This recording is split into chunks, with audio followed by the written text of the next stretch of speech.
අයිබෝන් සුබෝදෑසනක් අද ජූලි මාසේ 27 වෙනි අඟහරුවාදා ජවයෙන් බලයෙන් ශක්තියෙන් පුරුණු තව දවසක් වේවා කියලා අපි ඔබට ප්‍රාර්ථනා කරනවා. හැම උදෑසනකම වගේම අදත් නෙස්ටමෝල්ඩ් සමගින් හොඳ සූදානමකින් වැඩසටහන ආරම්භ කරන්නයි අප යන්නේ. ඔබේ ධනාත්මක සිතුවිලි තුලින් තවකෙකුගේ ජීවිතය බලගැන්වීමට නෙස්ටමෝල්ඩ් ෆස්ට් කප් සිතුවිලි වැඩසටහන සමගින් එක්වන ඔබට හැකියාව තියෙනවා. ඔබේ සිතුවිල්ල හොඳම සිතුවිලි අතරට පැමිණියොත් ඔබට නෙස්ටමෝල්ඩ් වෙතින් වටිනා තෑගි දිනා ගැනීමටත් අවස්ථාව හිමි වෙනවා. ඉතින් මේ පිළිබඳ වැඩි විස්තර සඳහා නෙස්ටමෝල්ඩ් Facebook පිටුව වෙත පිවිසෙන්න කියලා අපි ඔබට ආරාධනා කරන ගමන් අපි බලමු අද දවසේ ජයග්‍රාහී සිතුවිල්ල විදිහට තේරී ඇති සිතුවිල්ල කුමක්ද කියලා. ජීවිතය ගොඩනගා ගැනීම සඳහා තමන්ගේ දෑතේ කුසලතා ශක්තිමත් කරගන්න. තමන් තුළ සැඟව ඇති තමන් දන්නා කුමන හෝ ශිල්පයකින් දවස ආරම්භ කරන්න. මේ සිතුවිල්ල නෙස්ටමෝල්ඩ් ෆස්ට් කප් සිතුවිලි සඳහා යොමු කර තිබෙන්නේ නයනා විශාඛා. අපි ඔබට ආරාධනා කරනවා. එමනම් අපි පත්තර කියවන්න පටන් ගමු. ඔබට ආරාධනා කරනවා අද දවසට අදාළ මේ විවිධ පුවත් වාර්තා සමග රැඳෙන්නට. ඒ වගේ මේ විවිධත්වය පමණක් නෙවෙයි එක් පුවතක් පිළිබඳව සමහරවිට විවිධ පුවත් වාර්තා විවිධ ආකාරයෙන් වාර්තා කරලා තියෙනවා දකින්න ලැබෙනවා. මේ වාර්තාවල යාවත්කාලින උත්තරයන් තිබෙනවා. අප මේ සියල්ලට අවධානය දෙන්නට මෙතෙන් පටන් සූදානම්. යන දිනමින බලමු. මුලින්ම දිනමින පුවත්පතේ ප්‍රධාන සිරස්තලයේ ගුරු විදුහල්පති වැටුප් විෂමතා සාකච්ඡාවට අගමැති ප්‍රධානත්වයෙන් කමිටුවක්. ගුරු හා විදුහල්පති සේවාවල වැටුප් විෂමතා සම්බන්ධයෙන් වෘත්තීය සමිති සමග සාකච්ඡා කිරීමට අග්‍රාමාත්‍ය මහින්ද රාජපක්ෂ මහතාගේ ප්‍රධානත්වයෙන් යුත් කමිටුවක් පත් කරන්න කැබිනට් මණ්ඩලයේ ඊයේ තීන්දුව කළ බව තමයි සඳහන් වෙන්නේ. ඊයේ බලාපොරොත්තු තබාගෙන ගුරුවරු ගුරු සංගම් බලාගෙන සිටියා. කැබිනට් පත්‍රිකාව ඉදිරිපත් කරනවා ජීල් පීරිස් අධ්‍යාපන අමාත්‍යවරයා විසින්. ඉන් අනතුරුව මොකද වෙන්නේ කියන එක පිළිබඳව අරුණ පුවත්පත වාර්තා කරනවා ගුරු වැටුප් පැඩවීම අයවැයෙන් සිදු වෙන බව. ගුරු වැටුප් පැඩවීම අයවැයෙන් ගුරු සංගම් සමග අද සාකච්ඡා සමස්ත රාජ්‍ය සේවයේම පඩි වැඩි කරන්න අවධානය. ඊයේ කැබිනට්ුවේදී එකගතාවකට කියලා තමයි එහි වාර්තා වෙන්නේ. සමස්ත රාජ්‍ය සේවයේම පසුගිය කාලයේ පසුගිය රජය සමයේ යම්කිසි වැඩිවීමක් සිදු වුණා රාජ්‍ය සේවයට. ඉන් අනතුරුව මේ රජය විසින් මේ ඉදිරි අයවැයේදී ඒ පිළිබඳව අවධානය යොමු කරන බව තමයි පුවත් වාර්තාව කියන්නේ. කෙසේ හෝ වේවා ගුරු වැටුප් වැඩිවීම පිළිබඳව මේ ලබා දෙන යම් විසඳුම් යෝජනා තීරණ පිළිබඳව ගුරු සංගමුත් විවිධාකාරයෙන් දකිනවා. විවිධ ගුරු සංගම් විවිධාකාරයෙන් ඒවා බාර ගන්නා තත්ත්වයන් තමයි පෙනෙන්නට තිබෙන්නේ. ඒ අතරේ තවදුරටත් මේ ගුරුවරුන් ගෙන යන විරෝධතා දැක්වීම එම නැත්නම් ගුරු විරෝධය මේ වෘත්තීය ක්‍රියාමාර්ග තවදුරටත් පවත්නා බවත් විශේෂයෙන් සඳහන් කරන්නට ඕනේ. අපි බලමු අනිකුත් පුවත්පත් මේ පිළිබඳව අවධානය යොමු කරලා තියෙන්නේ කොහොමද දිවයින වාර්තා කරනවා ගුරු වැටුප් විෂමතා විසඳන කෙටුම්පත කැබිනට් හමුවට කියලා කැබිනට් හමුවට ඉදිරිපත් කිරීම පිළිබඳව. ඊළඟට විභාග පිළිබඳවත් අද වාර්තා අපිට දකින්නට පුළුවන් දිවයින පුවත්පතේ තියෙනවා මේ වසරේ සාමාන්‍ය පෙළ විභාගය ලබන පෙබරවාරියට කල් දමයි කියලා අධ්‍යාපන අමාත්‍ය මහාචාර්ය ජී.එල්. පීරිස් උපුටා දක්වමින් එලෙස දිවයින වාර්තා කරලා තිබෙනවා. ඊළඟට ලංකාදීපේ දක්වනවා ඒත් විද්‍යාල්පති ගුරු වැටුප් විෂමතාව ඉවත් කිරීම සඳහා සලකා බැලීම මීළඟ අයවැයෙන් සිදුවීමට නියමිත බව කැබිනට් මණ්ඩලය එවැනි තීන්දුවක් ගත් බව අද ලංකාදීපයත් වාර්තා කරලා තියෙනවා. එය මුදල් අමාත්‍යාංශයේ නිරීක්ෂණයට ලක් කරනවා කියලා අගමැති සමග ගුරු සංගම් සාකච්ඡාව අදයි කියලා අද පුවත්පතත් වාර්තා කරලා තියෙනවා. අපිට දකින්න පුළුවන් ඒ වගේ විභාග කල්යාම පිළිබඳව හැම පත්‍රයක්ම වගේ යම් වාර්තා පළ කරලා තිබෙනවා. ඊළඟට අපි දකින අරුණ පුවත්පතේ තියෙන ප්‍රධාන සිරස්තලයක් ලෙස සැප්තැම්බරයෙන් පසු රටම විවෘතයි ජනපති ඇමති මණ්ඩලයට කියයි.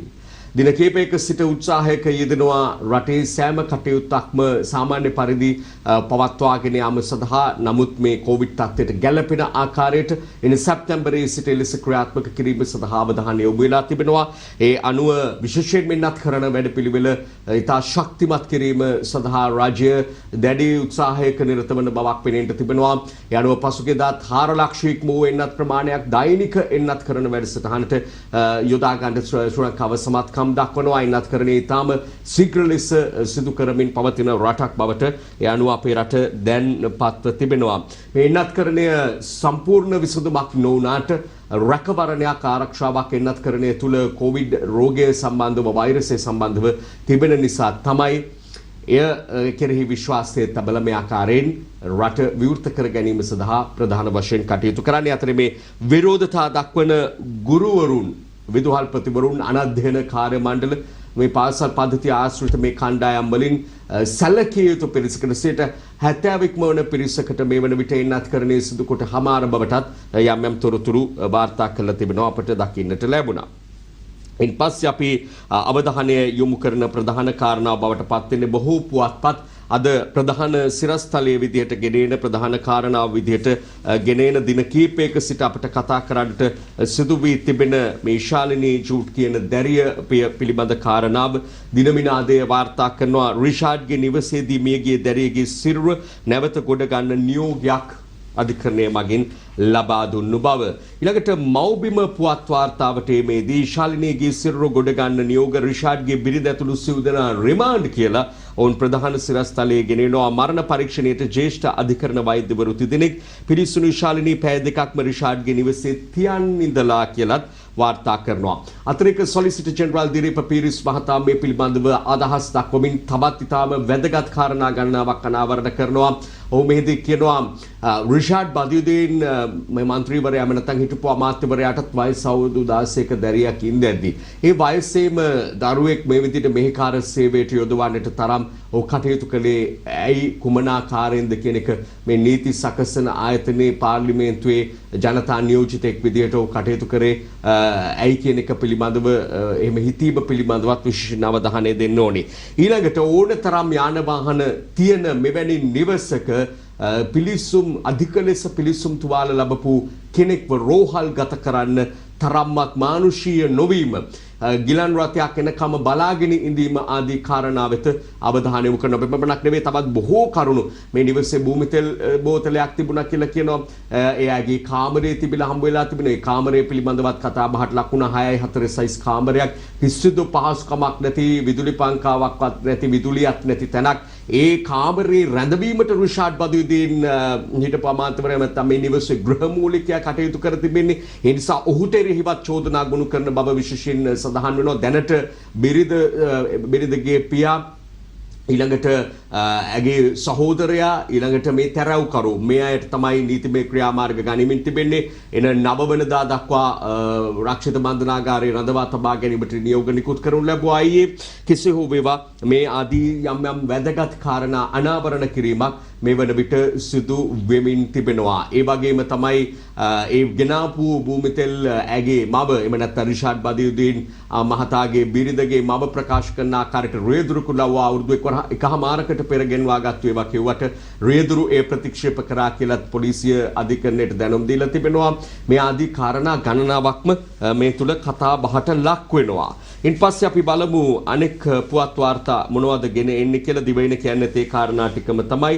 ඊළඟට ලංකාදීප පුවත්පතේ නිවසේ දැරිය පිළිස්සීම යාම හිටපු ඇමති රිෂාඩ් සැකකරුවෙක් මෘතදේහය ගොඩ ගන්න නියෝග බිරිය මාමණ්ඩිය මස්සිනා තැරැව්කරු රිමාන්ඩ් කියන එක ලංකාදීපයත් අද වාර්තා කරලා තිබෙනවා. ඊළඟට අද පුවත්පත බැලුවාමත් අද පුවත්පතේ අප ඉදිරිපත් කළ කාරණා තමයි තියෙන්නේ. වගේම සවිස්තර වාර්තාවේ මේ පිළිබඳව දිලීප පීරිස් මහතාගේ ප්‍රකාශය, ඒ තුල අඩංගු වුණු කරුණු, මේ ආදී බොහෝ දේ ඇතුළත් වන බව විශේෂයෙන් සඳහන් කරන්නට ඕනේ.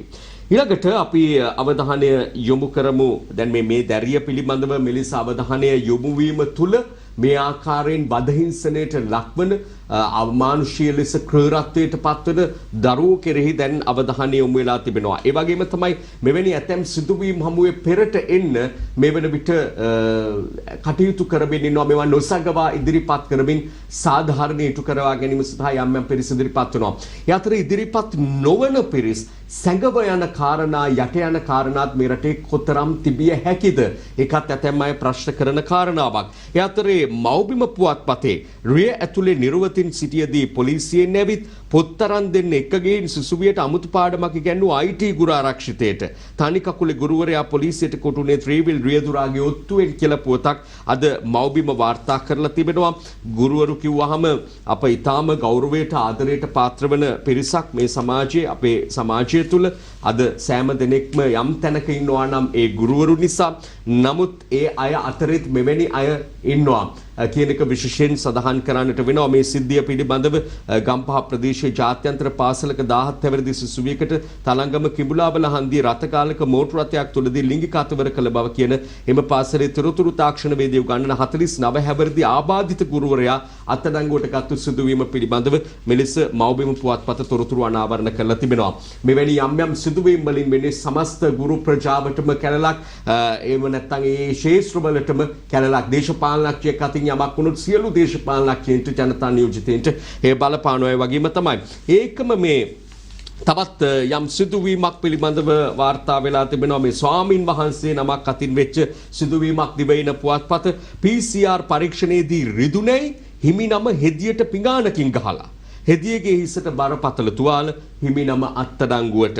PCR පරීක්ෂණයක් සිදු කරන අවස්ථාවේ දැඩි වේදනාවක් ඇති වියයි කෝපයට පත්වීම පරීක්ෂණය සිදු කළ හෙදියට වීදුරු පිඟානකින් පහර දුන් හිමිනමක ආනමඩුව පොලිසිය විසින් අත්අඩංගුවට ගෙන ඇති බව තමයි සඳහන් කෙරෙන්නේ.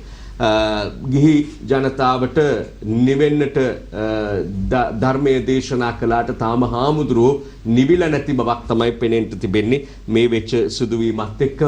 ඕනෑතරම් ජීවිතේම වේදනාවක් දහමට අනුව ගත්තාම බුදු දහමට අනුව ගත්තාම එය නිවා ගන්නට සංසිඳුවා ගන්නට තියෙන මාර්ගය තමයි ධර්මයේ තුලින් දේශනා වෙන්නේ. හැබැයි ඒ දේශනා කරන ස්වාමින් වහන්සේ නමක් අතින්ම තමයි මේ සිදුවීම සිදු වෙලා තිබෙන්නේ. එවැනි දේවලුත් අපට වාර්තා කරන්නට වෙනවා. ඒ සමගම තවත් ප්‍රධාන පුවත් වාර්තා ගණනාවක් අපට දකින්න පුළුවන්. ඊයේ තිබ්බ සාකච්ඡා ජනාධිපතිවරයා ශ්‍රී ලංකා නිදහස් පක්ෂය අතර ඊළඟට ඩෙල්ටා ආසාදිතයින් පිළිබඳව සෞඛ්‍යාංශ කියන වර්තමාන තත්ත්වයන් නවතම තත්ත්වයන් මේ ආදී විවිධ කාරණා සමග අපි මුණ ගැසුම් කෙටි විරාමයකින් අනතුරුව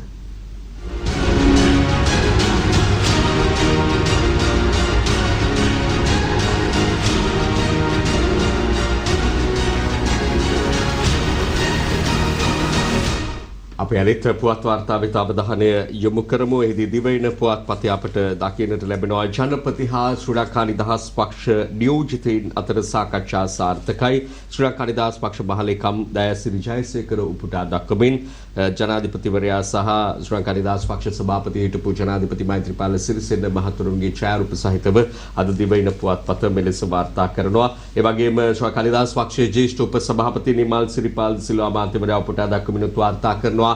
අද පුවත්පත ජනපති සහ ශ්‍රී ලංකා නිදහස් පක්ෂ සාකච්ඡා සාර්ථක වූ බව. නමුත් අපට දකින්නට පුළුවන්කම තිබෙනවා තවත් පුවත් වාර්තා අරුණ වාර්තාවේ ශ්‍රී ලංකා නිදහස් පක්ෂය කියද්දි මේ සාකච්ඡා සාර්ථකයි කියලා ශ්‍රී ලංකා නිදහස් පක්ෂයට සාගරගෙන් චෝදනා. ශ්‍රී ලංකා නිදහස් පක්ෂයේ පිරිසක් කටයුතු කරමින් සිටින්නේ එම පක්ෂයේ ශ්‍රී ලංකා නිදහස් පොදුජන සන්ධානයේ ප්‍රධාන පක්ෂයයි සිතමින් බව ශ්‍රී ලංකා පොදුජන පෙරමුණේ මහලේකම් පාර්ලිමේන්තු මන්ත්‍රී සාගර කාර්යවසම් පැවසූ බව කියමින් මේ පිළිබඳව අරුණ එලෙස වාර්තා ගෙනිනවා දකින්නට ලැබෙන්නේ. අපි ඊළඟට මව්බිමට අවධානය යොමු කරමු. මව්බිම පුවත්පත වාර්තා කරනවා කොළඹින් හමු කොවිඩ් රෝගීන්ගෙන් 30% ඩෙල්ටා ආසාදිතයන් නියෝජ්‍ය සෞඛ්‍ය සේවා අධ්‍යක්ෂ ජනරාල් මේ හේමන්ත හේරත් මහතා හෙළිදරව් කරන කාරණාව සැබෑම තත්ත්වය වෙනවා නම් මේ තාම බරපතල තත්ත්වයක් කියන එක විශේෂයෙන් වාර්තා කරන්න අපිට විශ්වාස තබන්න පුළුවන් මේ කියන කාරණා පිළිබඳව. මොකද ඔහු නියෝජ්‍ය සෞඛ්‍ය සේවා අධ්‍යක්ෂ ජනරාල්වරයා. එතකොට මේ සෞඛ්‍ය අංශ මගින් මේ කාරණාව ඉදිරිපත් කරන්නේ කොළඹින් හමු කොවිඩ් රෝගීන්ගෙන් 30%. එතකොට ඒක ඊටාම් බරපතල තත්ත්වයක්. නමුත් පසුගිය දිනවල පුවත්පත් වාර්තා කර තිබුණා කොළඹින ජනතාවගෙන් 30%ක් මේ කොවිඩ් ආසාදිතින් නැත්නම් ඩෙල්ටා ආසාදිතින් කියලා ඒ පිළිබඳව බොහෝ දෙනා පුදුමයටපත් වුණා. කෙසේ මේ කියන්නේ කොවිඩ් ආසාදිතයින්ගෙන් 3/1ක පමණ ප්‍රමාණයක් ඩෙල්ටා ආසාදිතයින් බවට දැන් පෙනී යන බව. සහ එපමණක් නෙවෙයි තුමා තවදුරටත් විග්‍රහ කරනවා දිවයිනේ සියලුම දිස්ත්‍රික්කවල කොවිඩ් ඩෙල්ටා ආසාදිතයින් ව්‍යාප්තව සිටිය හැකි බවටත්. ඒ නිසා තමයි වඩාත්ම ප්‍රවේශම් සහගත වීමේ වැදගත්කම පෙන්වා දෙන්නේ. ඒ අතරේ සැප්තැම්බරයේ සිට දේශීය සේලයින් කැබිනට් අනුමැතිය හිමි වෙයි. මහාචාර්ය චන්න ජයසුමන රාජ්‍ය අමාත්‍යවරයා පුටා දක්වමින් මව්බිම ගෙන එන වාර්තාවක් අපේ රටේම ඖෂධ නිෂ්පාදනය සේලයින් නිෂ්පාදනය පිළිබඳව අවධානය මේ රාජ්‍ය පත්වීමත් එක්ක වඩාත් වැඩි වුණා. පසුගිය කාලේ ඉඳලා ඖෂධ නිෂ්පාදනය අම්තාක් දුරකට සිදු වුණාට වැඩි දියුණු කරලා කර්මාන්තයක් ලෙස පිටරටට යවන්න මේ ආදී වශයෙන් ව්‍යාප්ත කරන්න ගම්මාන වශයෙන් ගම්මානයක් බිහි කරන්නට රාජ්‍ය වගින් කටයුතු කරන ලබන ප්‍රතිඵලයක් විදිහට තමයි අපිට දකින්න පුළුවන්කම තිබෙන්නේ සේලයින් අපේ රට තුළම නිෂ්පාදනය කිරීම පිළිබඳව විදේශික ඇදියන විශාල මුදලක් මේ රට තුළ ඉතුරු කර ගන්නට ලැබෙන කදිම අවස්ථාවක් කියන එකත් සඳහන් කරන්නට ඕනේ. මෝල් හිමියන් සමග සහල් මිල ගණන් ගැන ගෙවිසුමක් ලබන සතියේ කියලා කෘෂිකර්ම අමාත්‍ය මහින්දානන්ද අලුත්ගමගේ උපුටා දක්වමින් මව්බිම වාර්තා කරද්දී දිනමිනේ තිනවා වැඩි මිලට හාල් වේ කොත් ලක්ෂය දඩේ ලක්ෂයයි. නීති ප්‍රතිපාදන ලබන සතියේ පාර්ලිමේන්තුවට කියලත් ඔහු සඳහන් කරනවා ඒ දිනමින පුවත්පත ගෙනෙන වාර්තාවක්.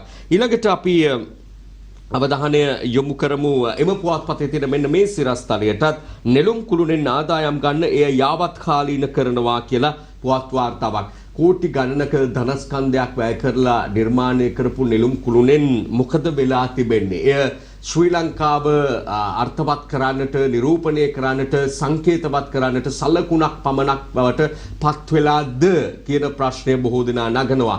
ඒ තුල සිද්ධ වෙන දේ මොනවද? ඔය කියපු තරම් දෙයක් නෙළුම් කුළුණෙන් දැන් වෙනවද කියන ප්‍රශ්න හමුවේ මේ රජය පසුගිය කාලේ මෙරට පාලනය කරද්දි තමයි නෙළුම් කුළුණ ඉදිකිරීම සඳහා ආරම්භය ලබා ගන්නේ. පසුගිය යහපාලන රජයේ සමයේ එය විවෘත කරනවා හිටි හැටියේම සම්පූර්ණ කිරීමෙන් තොරව විවෘත කරා කියලා හිටපු ජනාධිපතිවරයාට චෝදනා නැගුණා. කිසිවිටත් එය වැරද්දක් සිදු වෙලා තිබෙනවා නම් නිවැරදි කරන්න දැන් වර්තමාන රජයට අවස්ථාව උදා වී තිබෙනවා. ඉන්පස්සේ මේ සමාජ මාධ්‍ය තුල එහෙමත් කතා බහට ලක් වෙච්ච උපේක්ෂා ස්වර්ණමාලී රංගන ශිල්පිනිය හිටපු පාර්ලිමේන්තු මන්ත්‍රීතුමිය අත්අඩංගුවට ගැනීම පිළිබඳ වාර්තා දවසේ දකින්න පුළුවන්. අත්අඩංගුවට ගත් පබාට අප කියලා මව්බිම වාර්තා කළා තිනවා. අනෙක් පත්තරවලත් යම් යම් වාර්තා දකින්න පුළුවන්කම තිබුණා. නුගල ප්‍රාදේශීය කාර්යාලය අසලදී රියානු තුරක් සිදු කිරීම නිසා තමයි අත්අඩංගුවට පත් වෙන්නේ. තරුණයෙක් විරුද්ධ දිශාවෙන් ආපු තරුණයෙක් මෝටර යතුරුපැදියක ආපු තරුණයෙක් අනතුරට ලක් වෙනවා. ඔහු රෝහල්ගත කරලා තිබෙනවා. ඇයට අප ලබා දුන්නු බව මෙලෙස සඳහන් වෙනවා. ඊළඟට අරුණ වාර්තා කරනවා කූට ලේඛන හොර ඡන්ද සල්ලි ගැහිලි GMO ඒ මුදල් පරිහරණය ගැන CID-යට පැමිණිලි. GMO රාජ්‍ය වෛද්‍ය නිලධාරීන්ගේ සංගමයේ දැනට ඉන්න පාලනාධිකාරිය සභාපතිවරයා ඇතුළු නිලධාරීන් මණ්ඩලයට එරෙහිව චෝදනා රැසයි. එම සංගමයේ මෙවර නිලවරණයේ ලේකම් දුරට ඉදිරිපත් සිටින වෛද්‍ය ප්‍රියන්ත අතපත්තු මෙම පැමිණිලි ඉදිරිපත් කර තිබේ. වෛද්‍ය ජයරුවන් බණ්ඩාර විසින් සභාපතිවරයාට එරෙහිව ලොකු චෝදනා ගණනාවක් පසුගියදා ඉදිරිපත් කරනු ලැබුවා. විශේෂ වෛද්‍ය අනුරුද්ධ පාදිනේට එරෙහිව කෙසේවෙතත් GMO එක සම්බන්ධව දැන් ගැටලුකාරී අර්බුදකාරී තත්ත්වයක් නිර්මාණය වෙලා තිබෙනවා. නිලවරණයේ කල් යනවා. තව කණ්ඩායම් නිලවරණයට ඉදිරිපත් වෙමින් තිබෙනවා. ඒ අනුව ඉදිරියේදී මේ දැනට ඉන්න පාලනාධිකාරියේ බලය බිඳී යාවි කියලා තමයි බොහෝ දෙනා මේ වන විට විශ්වාසය පළ කරන්නේ. ලිටර් 18 ලිට්‍රෝ ගෑස් සිලින්ඩරේ නව මිල ඊයේ සිට ක්‍රියාත්මකයි. ලිට්‍රෝ ගෑස් සමාගමේ සභාපති තේශාර ජයසිංහ මහතා උපුටා දක්වමින් අද දිවයින එලෙස වාර්තාවක් ගෙනෙනවා දකින්න පුළුවන්. ලිටර් 18 ලිට්‍රෝ ගෑස් සමාගම විසින් ලිට්‍රෝ මේ ගෑස් සිලින්ඩරයක මිල ඉහළ දැමීම 1150ක් දක්වා වැඩි කරනවා. ඒ කොළඹ තුල අනෙකුත් දිස්ත්‍රික්කවලට යනකොට වැඩිම මිල නියම වෙන්නේ යාපනය සඳහා 1200 ඉක්මවන මිලක් තමයි ඒ 1200 ඉක්මවන මිලක් යාපනය සඳහා මේ ආදී වශයෙන් මිල නියම වෙනවා. ඒ අතරේ අලුත් ගැසට් එකක් ගහනවා මේ පිළිබඳව පාරිභෝගික අමාත්‍යවරයා විසින් මේ පිළිබඳව අනාවරණ කරනවා. ඒ අලුත් ගැසට් එක තමයි ගෑස් සිලින්ඩරයේ බර ප්‍රමාණය පැහැදිලිව සඳහන් කළ යුතුයි. බර සඳහන් නොවන ගෑස් සිලින්ඩර වල නිෂ්පාදනය ඊළඟට ගබඩා කිරීම බෙදා හැරීම අලෙවි කිරීම අලෙවියට ප්‍රදර්ශනයට තැබීම මේ සියල්ල ඉදිරියට තහනම් වන බව තමයි සඳහන් වෙන්නේ. අපි තාම ඉක්මනින් අවසන් කරමු මේ පුවත් වාර්තාවේ අවධානය දීම. ඊළඟට දවසේ පිළිසඳර සමග හමු වන බලාපොරොත්තුව ළමා අපයෝජන වර්ධකරුවන්ට එක් සජබ දේශපාලනය කරන්නේ නැහැ කියලා එරන් වික්‍රමරත්න මහතාගේ අදහසක් කිමක් ලංකාදීප පුවත්පතේ තියෙනවා. එහෙමනම් ඒ සම්බන්ධව ක්‍රියාත්මක වෙන්න දැන් හොඳ අවස්ථාවක් එතුමන්ලාට උදා වෙලා තිබෙනවා. ඊළඟට අද පත්තරේ තියෙනවා ජනතාව සෞඛ්‍ය මාර්ගෝපදේශ අනුගමනය නොකළොත් රට තුල දැඩි නීති රීති පැනවීමට සිදුවනවා. සෞඛ්‍ය අමාත්‍යාංශයේ නියෝජ්‍ය අධ්‍යක්ෂ ජෙනරාල් විශේෂඥ වෛද්‍ය හේමන්ත හේරතු පුටා දක්වමින් අද පුවත්පතේ ලෙස වාර්තා කරනවා. ඒ අතරේ ජනාධිපතිවරයා කියනවා ඇමති මණ්ඩලයට සැප්තැම්බරේ රට විවෘත කරන්න සූදානම් වෙන්න කියලා. ඒට ජනතා සහාය අපේක්ෂා කරනවා කියන එක තමයි අපට පෙළී යන කාරණාව.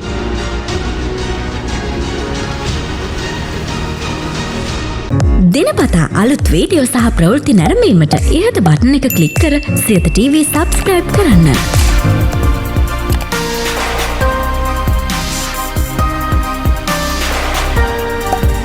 අලුත් වීඩියෝ ගැන මුලින්ම දැනගන්න මෙම සීනුව ක්ලික් කරන්න.